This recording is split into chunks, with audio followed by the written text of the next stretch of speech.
தண்ணி எடுத்துக்கங்க.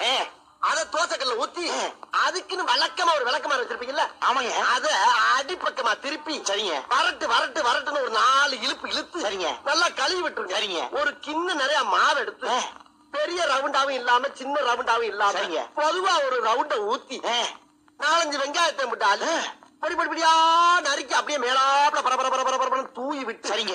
ஒரு நீளமான கேரட் எடுத்து அதையும் பொடியா நறுக்கி சரிங்க. அப்படியே மேலாப்ல பரபர தூவி விட்டு சரிங்க. ஒரு 16 கரண்டி நெய் எடுத்து சரிங்க. அதுல 6 கரண்டி நெய்ய உள் சைடு அப்படியே லேசா விளாவி விட்டு சரிங்க. 10 கரண்டி நெய்ய தோசைக்கு வெளி சைடு அப்படியே மேலாப்ல விளாவி விட்டு சரிங்க. இட்லி பொடி இருக்கு பாத்தீங்களா, அத அப்படியே அள்ளி மலை சாரல் மாதிரி அதை மேலாப்ல பரபர அப்படியே பேய விட்டு சரிங்க. பொத்துனாப்ல அப்படி ஒரு பருத்து இப்படி ஒரு பருத்து அப்படியே ரெட்டி கிழல முருக விட்டு கம ஒரு ஊத்த பத்து எடுத்து